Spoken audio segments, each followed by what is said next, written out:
All right, well, hi everyone, and welcome to the Marketplace Risk Virtual Event Series. My name is Andrea, and I'm the Director of Events and Logistics here at Marketplace Risk. Today, we welcome Filip Verley, Group Product Manager at Google, and Marketplace Risk Advisory Board member, Mike Sasaki, Vice President of Customer Success at Mitek. Our virtual events are designed to help marketplace and sharing economy startups successfully navigate complex risk management, trust and safety, compliance, and legal subject matter so they can avoid distractions in order to focus on launching and growing.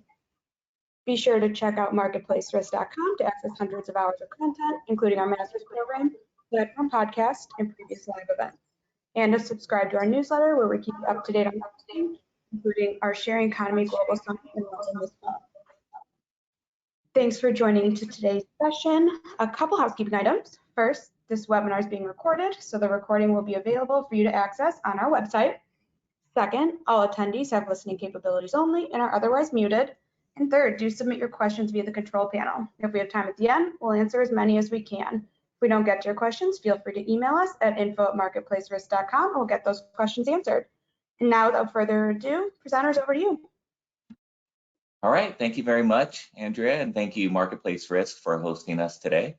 Today, we're going to be talking about how to add trust in the process from sign up to transaction. And I'm very excited to be talking to Filip. We've talked about a lot of different topics before, some of them on Marketplace Risk webinars, but today we're going to really dive deep into how do you do this? How do you add trust? And Filip's going to share all his secrets that he has never shared before. Filip, I'll turn it over to you. What do you mean by adding trust? And how do you define trust? And how do you define the process? Again, yes, thank you, Marketplace Risk, for having us. And thanks, Mike, for inviting me again to have this chat. But when we're saying how to add trust in this process, right? The process is it's a lot of things. And what we were going to try to focus on a little bit today is, yes, from sign up to transaction or interaction, but also the process internally, right? How do you get your own internal organization to be on the same page with you that it sits in the trust and safety team or in the fraud team, right? Because a lot of times you could be seen as like, oh, KYC, you're gonna kill my conversion, right? KYC, kill your conversion. How do you work internally to build trust in what you're doing as well? So I think those are the two angles that I'd like to talk about today, because I think there's a lot to be said about, hey, how do we build trust in this flow, right? That's a very generic topic, but it's also like, how do you collaborate with your growth teams, your marketing teams, right? Like at Airbnb, it was the guest and host team. How do we collaborate with them to ensure that we build the right flows that balance trust, growth, safety, those types of things? And that's what we're wanting to discuss today.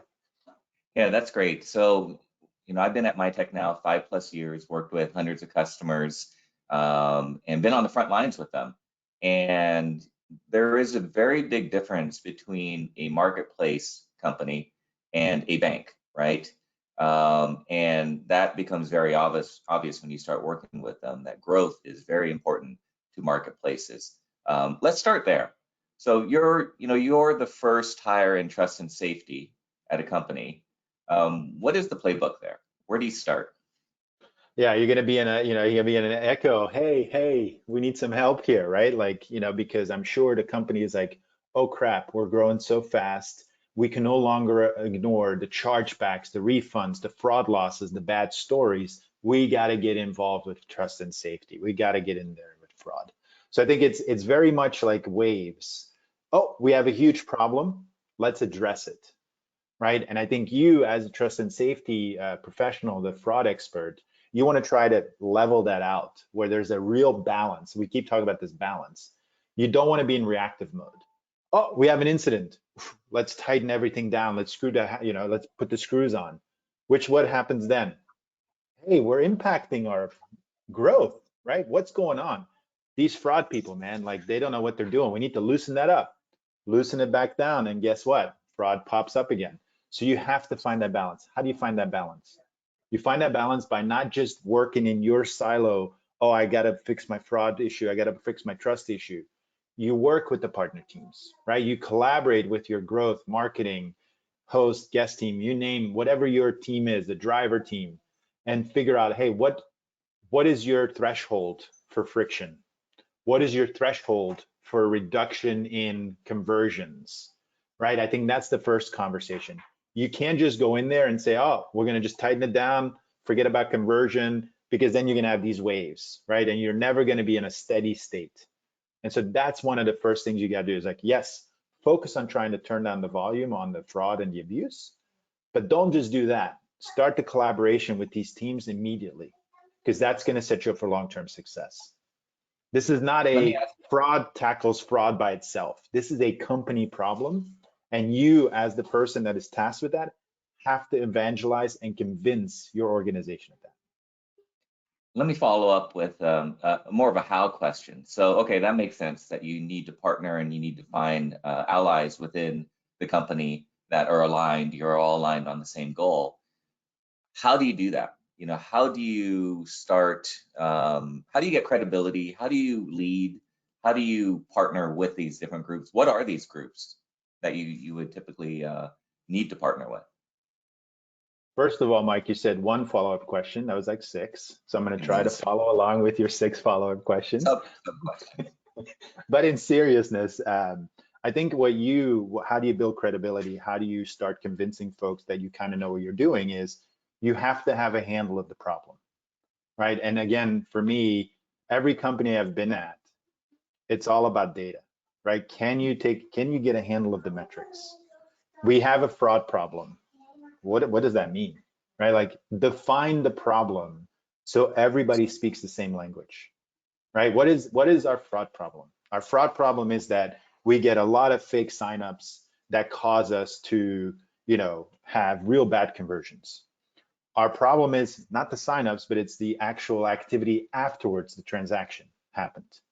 So you have to figure out what is your problem first, put that in metrics and data, and then agree to say, hey, look, do we all agree this is our fraud problem right now?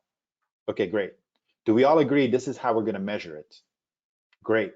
Do we all agree that we want to target this reduction of fraud by, let's say, 20%, right? Just making up a number. But if we all agree to those 3 things, do we all agree that if we're going to reduce it by 20%, we will impact some conversion? And we will also have to agree on that.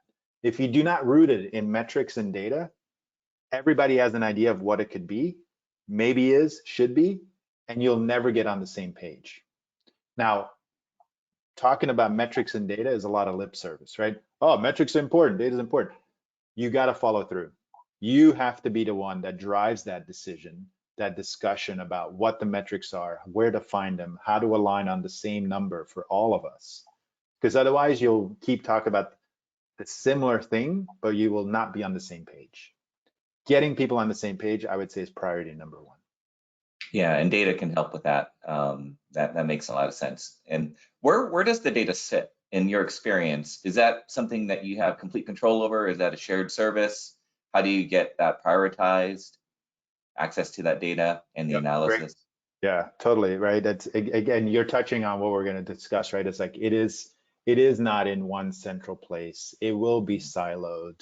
And again, it will also depend on what you're deciding the metrics are, right? Like if it is, let's say, chargebacks, you're in fraud and abuse, maybe you're in the payments organization, but sometimes you're not, right? The payments organization would be the ones that handle the chargebacks with the, the data processor. So you would have to contact them. So the answer is no, it will not be in a central place. I've never met a team or a company where I'm like, touch of a button, I get everything I want, right? Not even at Google, right? It doesn't exist. You will have to collaborate with folks that are responsible for that area and try to get that data in. Now you can put a dashboard on top of that and collaborate that way, but it's like the unicorn that I've not met, right? Like the data is in one repository where I can just, with the touch of a button, I get the answer I want. If you have it, you're 10 miles ahead of me, which is exciting. But I think that's what you need to do. Again, it's all about that collaboration. You have to partner with the teams that sit on that data. And again, how do you get them to collaborate? Getting on the same page, evangelizing why this is important, right? Why would payments want to open up their chargeback data? Well, hey, look, it's going to help our overall fraud and trust and safety story. If we are better at detecting them, you'll have less chargebacks. You have less chargebacks, less fines. We have less chargebacks, we have a better user experience. It all fits together, right? It's not just, I'm gonna keep the bad guys out. It's more about like, how do we set the company up for success by leveraging that data? Now, you've obviously been in this field for a long time, but you didn't start off with knowing all of this, right? So what are some of the mistakes that you made that are common, that you see a lot of when you're talking to others in the industry, in these roles, maybe that are younger in their career, and some of the same mistakes that you may have made in the beginning? I think it goes back to the thing we started with, right? It's like these ebbs and flows, right? Of like, hey, we're gonna tackle abuse, we're gonna ratchet it down, right? Like just like, and I think that's some of the, when I first started, my biggest thing was like, I'm gonna reduce fraud, right? We had a huge chargeback problem and we're gonna just crank it. We cranked it, we got it down, but we also started losing conversions. We also started losing good customers.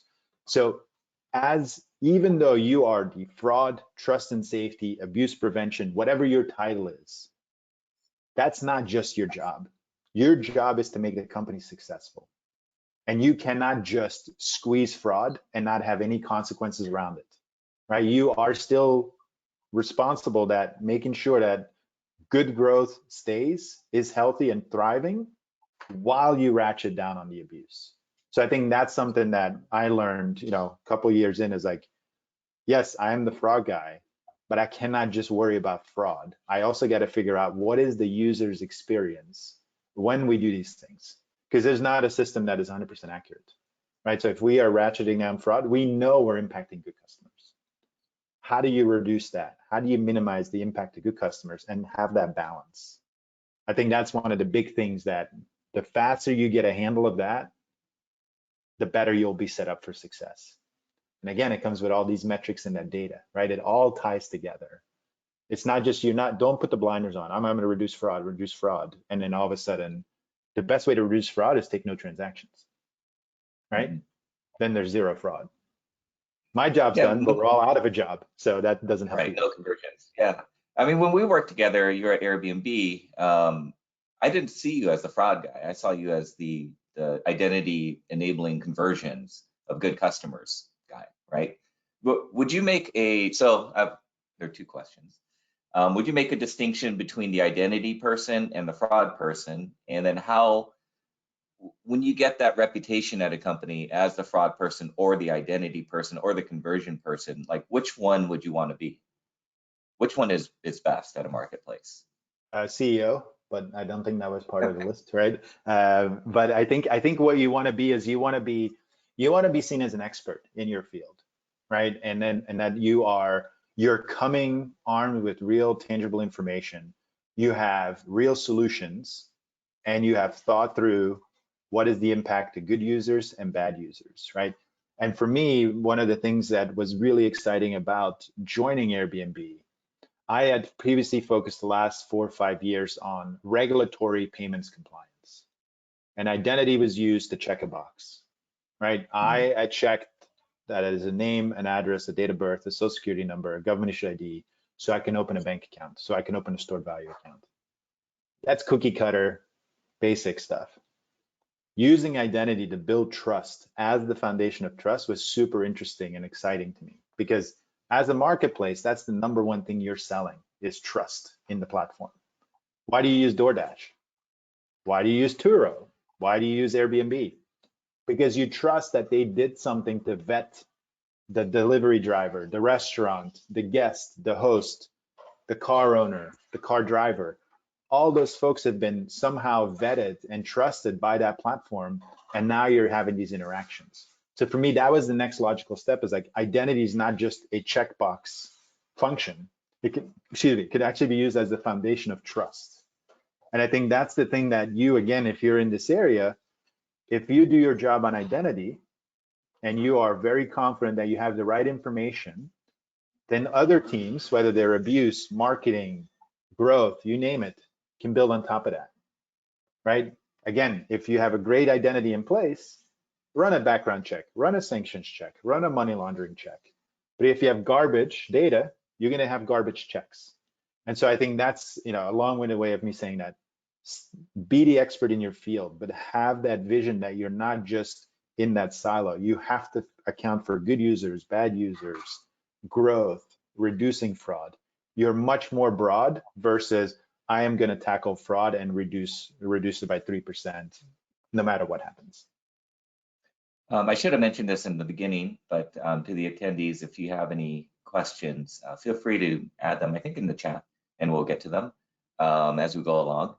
So the challenge that I see when working with marketplaces is how do you frame identity as a growth enabler, right? It's often seen as defense, and when we think of defense, we think of killing conversions, right? So how would you articulate identity as a growth enabler? Yeah, I think first of all, identity, you have to define what is identity, right? I don't want to get too philosophical, but identity is not just a name, an address, a date of birth, social security number, right? That's not just your identity. Maybe that's your physical identity. We also have a digital identity, right? And that you need to connect those dots, right? You need to connect those together. And that comes, I think we've talked about this before a little bit too, Mike, but it's all about the context and how you are coming into the platform, right? Have you downloaded the app on an iPhone or an Android? Are you typing in a browser, a Safari, Chrome, Opera, whatever browser? You're saying www.airbnb.com. Did you come from a Facebook page, which is all about vacations in Greece? Context matters, right? And those three channels I described, your digital identity is that device. Was it an iPhone? Was it an Android? Has that Android been rooted? Does it come in from a location that matches the language? Those are all identity signals, right? So don't look at it as like, oh, I collect the name and address and date of birth, I got identity. No, it's that entire journey, right? And that is what's most important, is like you have to have that context of who's coming in. So why does that improve growth or marketing? Because if we think about it, like our marketing team is pumping a lot of money into ads on a Facebook group for travel. Put yourself in the mindset of that user. They're really incentivized, and they're looking to go on vacation because they're part of this group. So if they click on that ad, they're probably very motivated to try to book, right? Versus if I'm typing in www.airbnb.com, I don't know, that's a browsing, maybe it's good, maybe it's not. So that context matters. And so now you, as the identity abuse, trust, and safety professional, work with the marketing team, work with the growth team to figure out what channels you want to tackle at what portion, right? So if you come in, let's say come to this Facebook group, you clicked on the ad. Why would I start putting you through friction to try to prove your identity? You have a high incentive to book. Let you book, and then after that is happening, maybe that's when I verify you. But if you're coming in cold from a browser we've never seen, www.airbnb.com, maybe I do collect your name, email, phone number first to see what your intent is. And so I think that's where you are starting to tailor your identity solution for the channel, for the context, for the intent, which helps with growth. It also can help you pinpoint what are the right channels for us to invest more in versus which channels do we not really care about because we know they're going to turn into a non-conversion or it's an abuse vector. So I think that's how you position identity as a potential growth factor. That's interesting because that is getting into the details, right? I think a lot of companies, when they set their strategy around identity verification, it would be all channels go through this one journey, right? And we look at these signals no matter what, and then out in the end pops out either a customer conversion or a rejection, right? So getting into the details, okay, that makes a lot of sense. You touched on and Mike, it goes with the maturity, right? It goes with the maturity of the company as well as the problem, right? If you are, a new company, all about growth, amazing, right? That's great. You have a big fraud problem. Sledgehammer it, right? You're going to do sledgehammer. Right. As soon as you've identified and you're starting to now like get a handle of it, can you then turn that into more precision? And that comes with the growth and the maturity of the problem. Let me ask you this. I have a lot of questions running through my head. You've mentioned the journey. We'll get to that. and the different signals. But speaking of vendors, you know, when you want to work and get into the details and have a very precise journey depending on basically where they start, right? That's the context, whatever the context is, including where they start their journey. How many vendors in the space would you say could keep up with you, could have that conversation, could help you, has the experience? And how do you find those vendors? A lot of trial and error, right? It takes a lot of, and I think again I've mentioned this before, Mike, as well, as like vendors are partners, right? Like they have a lot of information, they're in a ton of other companies, they've seen a lot of stuff. Use them as partners, don't just use them as a transaction. And I think that's step one, right? Who considers himself a partner versus I'm going to make a contract and it's a $3 million deal, I'm going to get my bonus and right, that's it. That is the difference. So that's step one. Who can you see as a partner? Because if they're a partner, they're invested in your problem. If they're just there for the transaction, they're not invested in your problem. How do you vet that though before you sign the contract? I think it's a lot of conversation, right?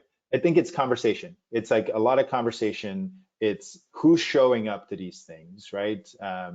Are you coming prepared? Do you have your cookie cutter template deck, right? The new deck is a demo.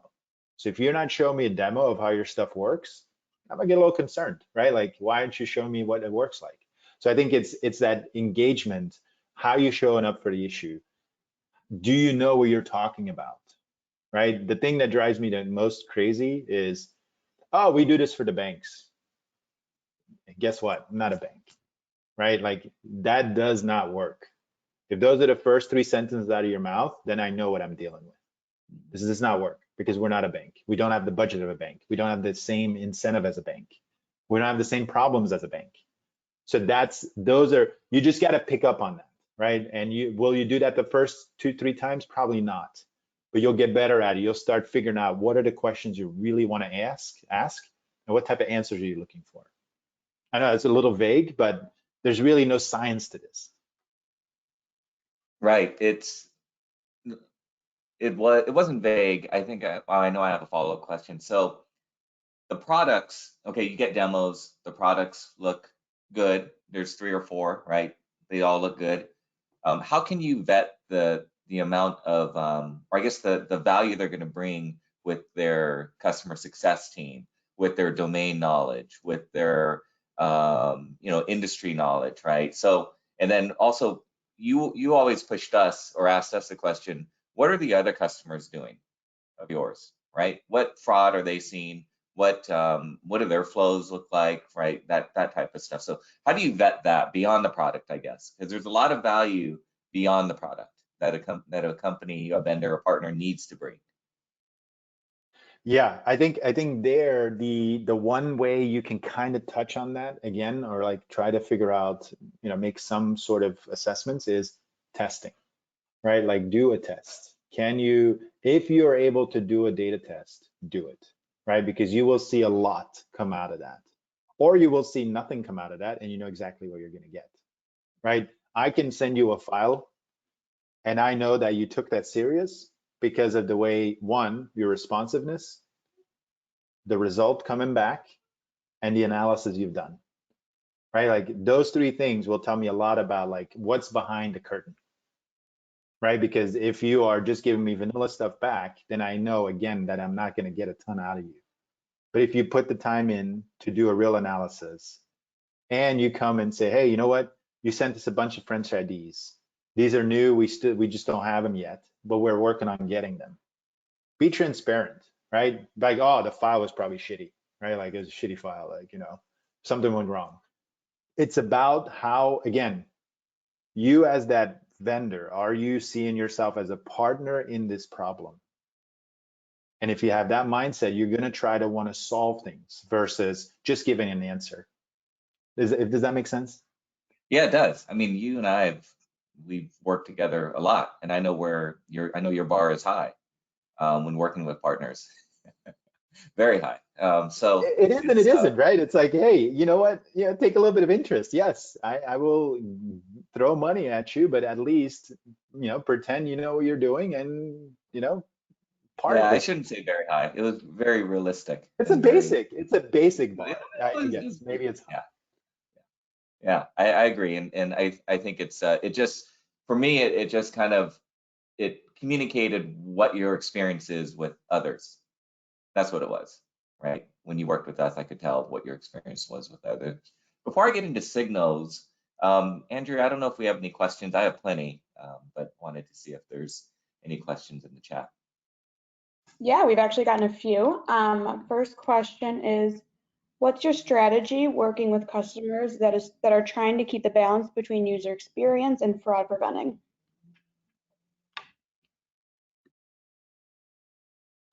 Mike, do you want to take that one, or do you want me I to? was going to let you go first.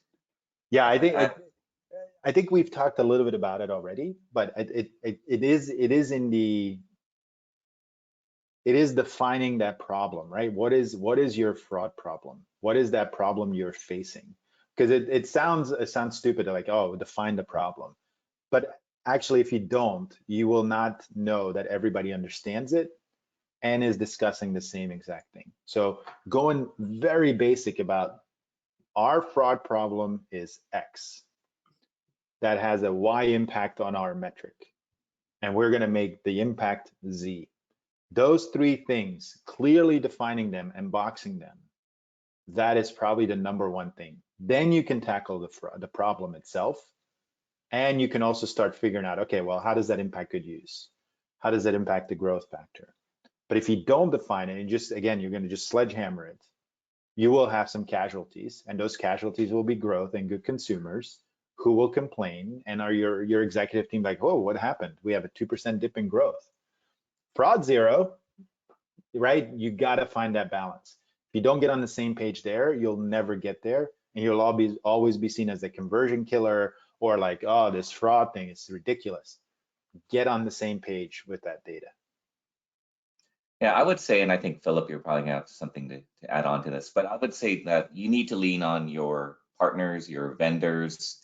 You need a customer success team that has domain expertise, customer expertise, marketplace expertise, and has a wide variety of customers in the same industry that you are. Every customer is different. The use cases can be different, right? And so they need to borrow from the work that they've done with other customers, but be more of a consultant. That's how I view my team. My team has been in identity for 5+ years, a lot of domain expertise, worked with the biggest customers, the smallest customers, right, in marketplaces, and has seen a lot. And so when they are working with you, when your vendor's working with you, they need to be a consultant. You need to look at the data, you need to optimize, and that needs to be a continuous thing. It can't be, once a year, we're going to look at this, set it and forget it. You got to keep looking at the metrics, right? So once you define the metrics, like Philip said, then you got to drive towards them and see how optimizing changes the metrics, right? And chances are you'll never be done. It's a continuous thing, and you need a vendor that is willing to partner with you and understand it is continuous. And that is part of our plan moving forward, is we're going to do this routinely, right? Optimizing, reviewing, optimizing, reviewing. Yeah, and that comes back, right, Mike, to what we talked about. A vendor should be a partner. If they're not a partner with you in this problem, you probably don't have the right vendor. Correct. Yep. Awesome. We had a few other questions come in. Next question, how is Google helping marketplaces identify trust in users? Is it intelligence I can plug into my risk decision engine? More coming soon, but we do have some solutions already that you can take a look at, which are under the developer page on the identity side. You obviously Google sign-in. There's a service called Risk, R-I-S-C, where you can share signals back and forth. But we are looking at more ways of trying to not just help the marketplaces, but also our consumers, our users, right? Why do we have to put them through having to share all their personal information with every single developer they want to have a relationship with? Is there a better way to do that? But starting right now, RISC is that service that can share signals around accounts. That is being used by a couple players right now and seems to have some good success. Awesome. We did have 4 others come in. Would you like me to read those now, or do you want to wait till the end? Why don't we hold off and then we'll take a couple in a few minutes. I Great. wanted to transition over to signals. You mentioned signals, Philip. What are the signals that you, in any flow, you consider, and what are the current signals that you look at and that you're a fan of, and then what are the new signals that are out there that you're excited about? I think again, yeah, I would say that the biggest signals are the passive ones, right? The ones that the user they're not entering information for you, but it's the information around. As we mentioned before, right? There's like, what is the entry channel that they came into? IP address, device information. Have you seen this person before, right? Like, is this a new email address or a new phone number? So it's that entire picture of your identity versus just like the one part, your legal information. I think those are exciting. I think the upcoming signals are, I'd say, biometrics, right? Like, everybody, oh, yeah, take a selfie and a GovID, sure. But it's all the, again, it's those signals around you, right? It's like how you hold the phone, the impressions on the keys, your gait, like all of those things. I don't think we're ready from a privacy perspective to use those, but those I think are very interesting signals for us to, one, figure out, are you a human or a bot, right? That's maybe one of the bars that we need to clear with that, which is a big one. And then after that, it's like, are we dealing with an adult or a minor? Should they be having this service? Like, I think those are really compelling, interesting signals that are out there. But again, I don't think from a privacy perspective, we're ready to tackle those and incorporate those. But if you were to ask me the excitement, that's where I see them. As you were talking, I was thinking about the biggest challenges, some of the biggest challenges I see with our customers, and I know you've experienced this, is dev resources, getting those and securing those resources to implement what you want, right, and what you need in a flow. What are your tips around that? How do you secure the dev resources at a company? Yeah, I think there's two things, right? One, are you tackling a unsolved problem, or are you trying to optimize? Right, very different. I think the unsolved, there's probably more urgency and appetite for like, okay, what do we need to do to at least tackle this thing right now? Versus, hey, you remember when we had that real urgency and we tackled this thing and we kind of like half-assed it and threw it out there? We're now ready to optimize. What are you doing?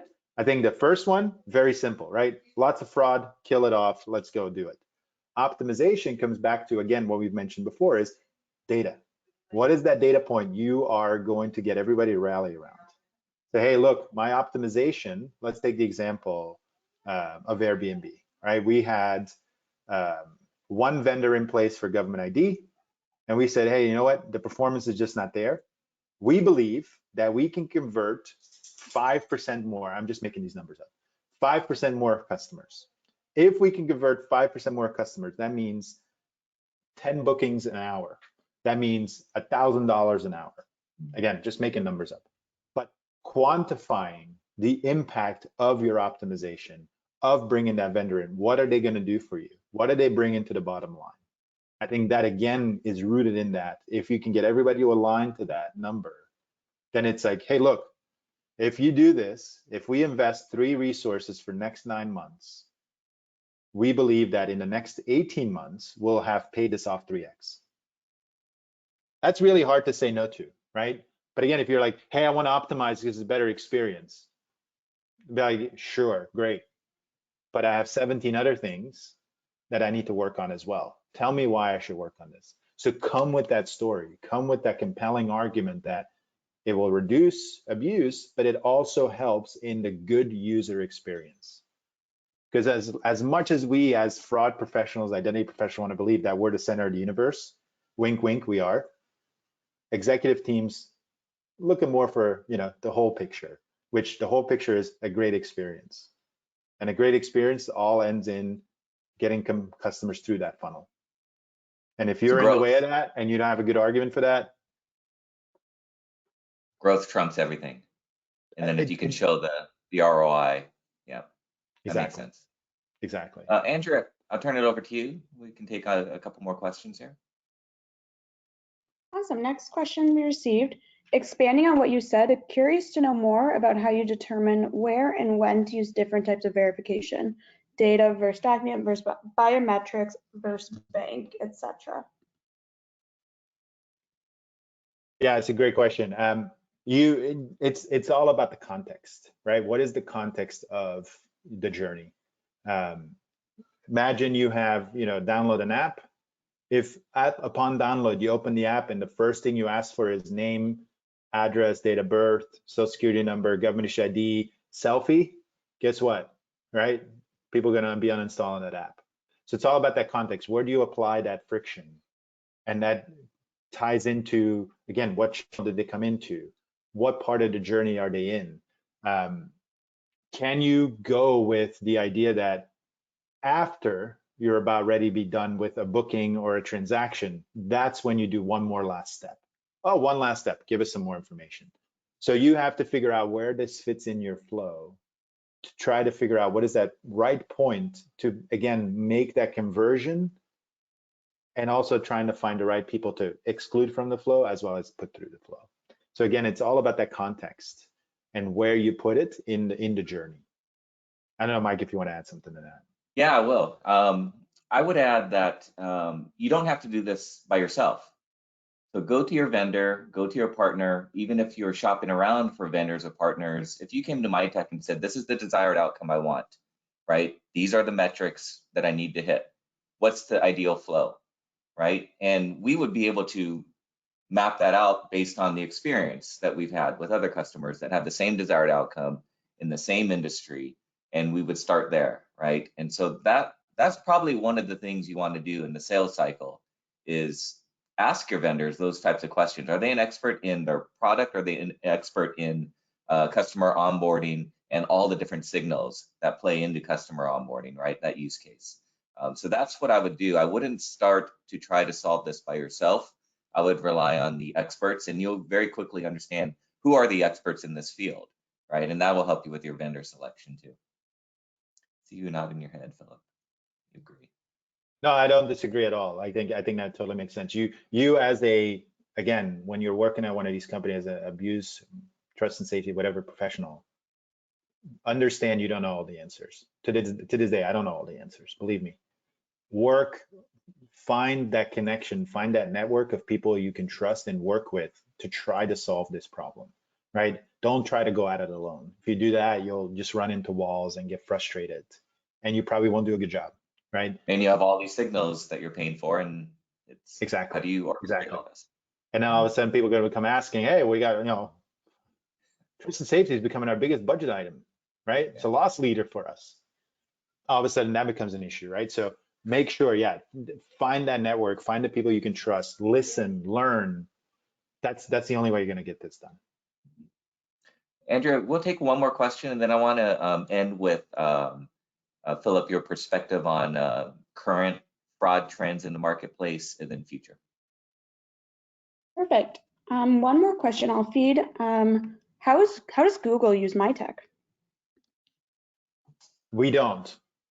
So that was a very quick and easy answer. I worked with Mitek at Airbnb. So we worked a waterfall approach. So we did convince leadership that, hey, our existing solution was not sufficient, right? We were dropping too many good customers on the floor. And so we did a complete bake-off of like, Mike, you can back me up on this, or you could tell me I'm a liar. But we said, hey, look, you perform, you go first in the funnel, right? Like if you are best in French driver's licenses, you're gonna get all the French driver's licenses. So we had a framework where we could test the vendors and we could move traffic from one vendor to the next. So if, let's say Mitek was great at French IDs, we would pump most French IDs into Mitek. The other vendor's like, no, I'm great at French IDs. Okay, route a little traffic, right, to see what their performance is. And so it was a constant performance-based solution where if you were better at a certain region, you were going to get the volume, right? And so that's where Mitek, the differentiator between Mitek and the other players was, they took a real interest in trying to figure out how to provide value, right? They're like, okay, we don't have the French IDs, we're going to work on it. But as we do that, we also have this, right? We have other solutions we can add into that.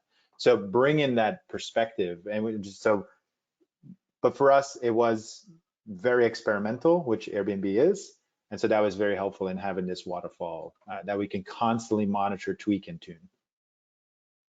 Yeah, that's 100% right. So yeah, we were, I was the vendor and Philip was a customer at Airbnb, and we provided our product, which at the time was government issued documents and biometrics. And now we've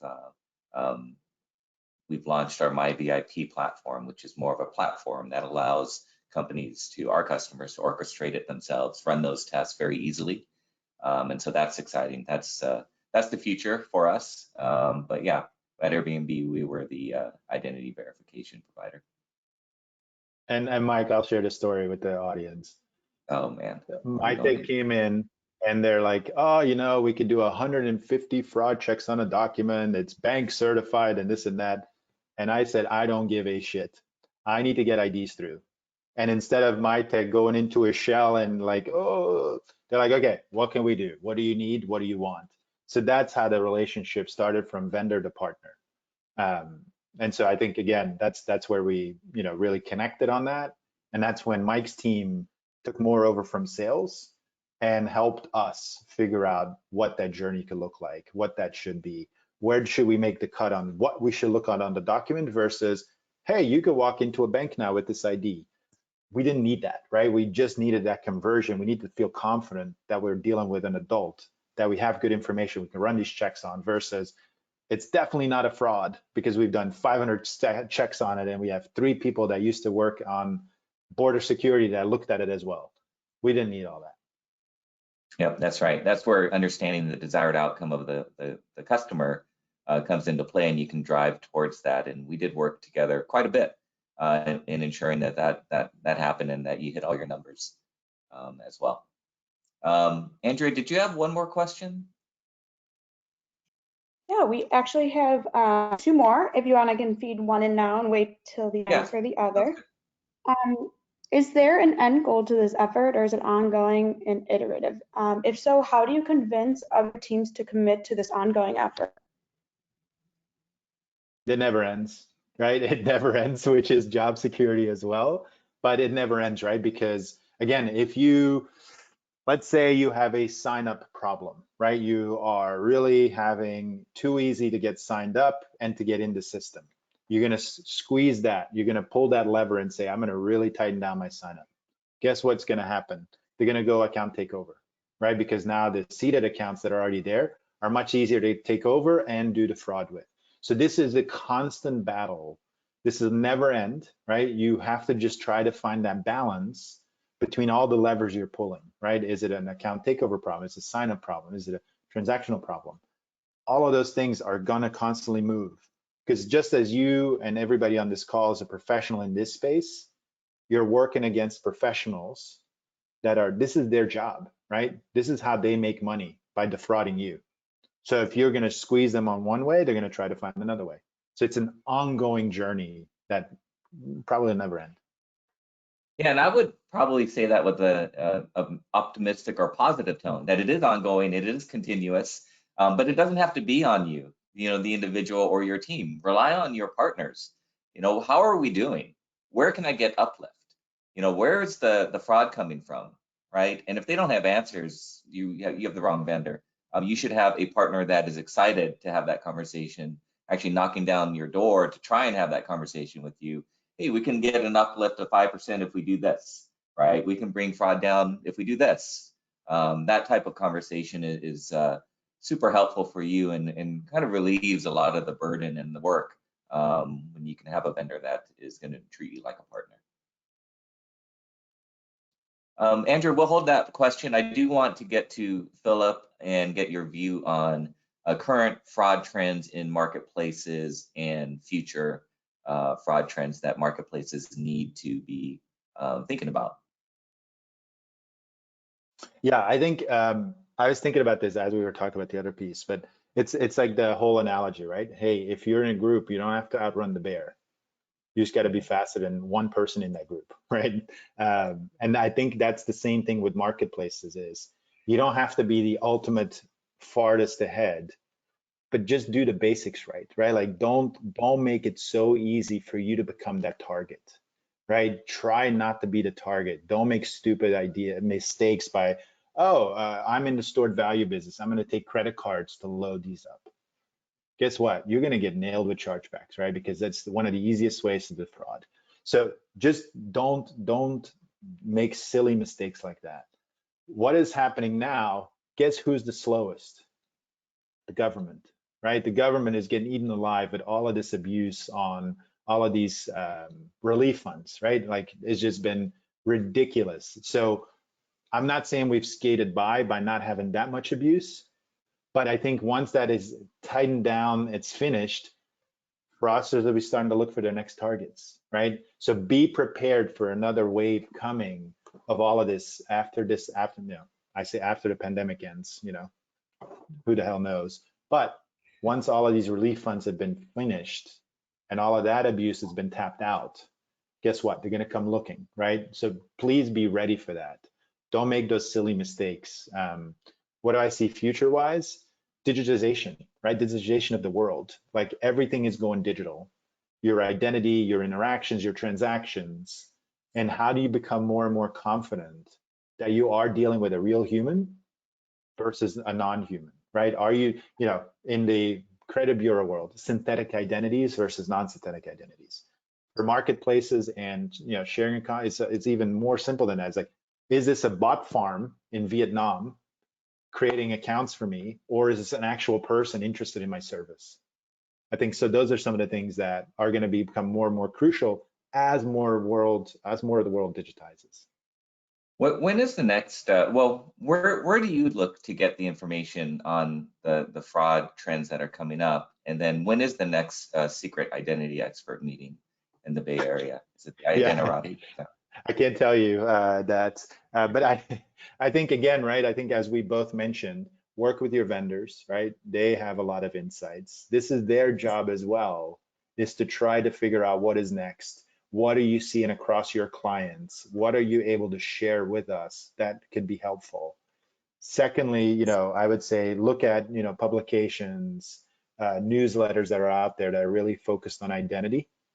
And so I think that's somewhat where I get my news or my information from vendors, partners, and other companies, as well as experts in the identity space that have these newsletters, these events, these conferences. So I think that's, again, even marketplace, right? Like this is a great place to like this. Exactly. Andrea, we'll take one more question and then we can wrap up. Awesome. Last question we have. You talk about fraud being a problem, but what about false positive on revenue or brand reputation?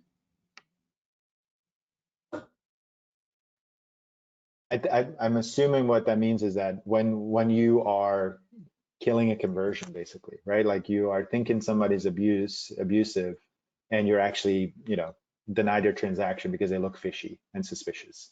So if that's the case, I think we have talked a little bit about that. Is like you cannot just be the sledgehammer approach. You have to get to that surgical precision where you are understanding who you're dealing with, and it is again tied into that identity. If you have a really good foundation of identity, you can build those other checks on top of it, right? You as the identity team, if you've decided that Mike Sasaki is really Mike Sasaki who lives in California, has this phone number, then you can run background check on that. You can run a fraud check on that.